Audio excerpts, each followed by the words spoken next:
2 বছর আগে অর্থাৎ 2024 সালে সাইকোহিস্ট্রির ক্লাস নিতে গিয়ে 3টি ভবিষ্যদ্বাণী করেছিলেন বেজিং ইউনিভার্সিটির অধ্যাপক সুইচিন জিয়াং, যার দুটি ইতিমধ্যে হুবহু মিলে গেছে। তৃতীয়টি মিলে গেলে সৃষ্টি হবে ইতিহাস, পাল্টে যাবে বিশ্ব রাজনীতির সমীকরণ। কি সেই ভবিষ্যদ্বাণী? অধ্যাপক জিয়াংয়ের ভবিষ্যদ্বাণী ছিল 2025 সালে ফের আমেরিকার প্রেসিডেন্ট হবেন ডোনাল্ড ট্রাম্প, দ্বিতীয়ত ইসরায়েলকে সাথে নিয়ে ইরানের সাথে যুদ্ধে জড়াবেন, এবং তৃতীয় ভবিষ্যদ্বাণী হলো সেই যুদ্ধে যুক্তরাষ্ট্র বাজেভাবে পরাজিত হবে। আর এই 3 নম্বর ভবিষ্যদ্বাণী এখন বিশ্বজুড়ে আলোচনার কেন্দ্রে। প্রশ্ন উঠছে, তবে কি যুদ্ধে হেরে যাচ্ছেন ট্রাম্প? চীনা বংশোদ্ভূত কানাডীয় অধ্যাপক জিয়াংয়ের প্রেডিকটিভ হিস্ট্রি নামে একটি ইউটিউব চ্যানেল আছে। তার চ্যানেলটি এখন দারুণ জনপ্রিয়। সেখানে তিনি নানা বিষয় নিয়ে কথা বলেন। তার চ্যানেলের অনুসারী 15 লাখের বেশি। সামাজিক যোগাযোগ মাধ্যম ব্যবহারকারীরা তাকে এখন চীনের নস্ট্রাডামাস নামে ডাকা শুরু করেছে। নস্ট্রাডামাস ছিলেন 16 শতকের একজন ফরাসি জ্যোতিষী।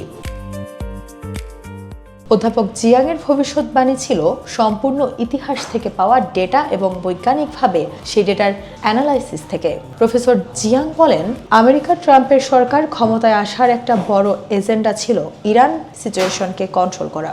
আমেরিকা চায় তেলের কন্ট্রোল, ইসরায়েলের এজেন্ডা গ্রেটার ইসরায়েল। পৃথিবীর 2 শক্তিধর দেশ তাদের অস্তিত্বের লড়াই হিসেবেই যুদ্ধে জড়াবে।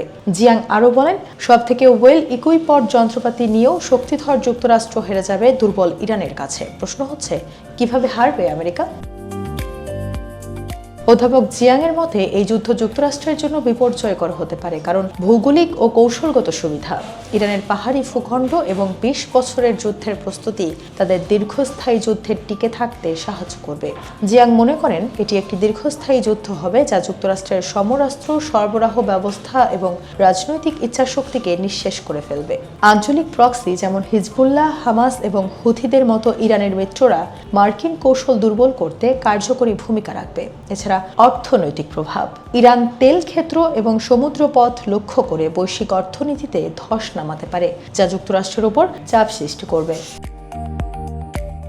তবে সামরিক বিশেষজ্ঞদের মতে জিয়াংয়ের এই পূর্বাভাসটি কিছু অনুমানের উপর ভিত্তি করে করা, যা বর্তমান পরিস্থিতিতে ভিন্ন হতে পারে। অনেকে মনে করেন, যুক্তরাষ্ট্র ইরানের সরাসরি স্থল বাহিনী না পাঠিয়ে আকাশপথ ও ক্ষেপণাস্ত্র হামলার মাধ্যমে নির্দিষ্ট সামরিক লক্ষ্যবস্তু ধ্বংস করার কৌশল নিতে পারে, যা জিয়াংয়ের দীর্ঘস্থায়ী দখলদারিত্বের তত্ত্বের সঙ্গে মিলবে না। এছাড়া গ্লোবাল ফায়ার পাওয়ার 2026 সূচকে ইরানের অবস্থান 16তম হলেও যুক্তরাষ্ট্রের সামরিক বাজেট ও প্রযুক্তিগত সক্ষমতা এখনও অনেক বেশি শক্তিশালী।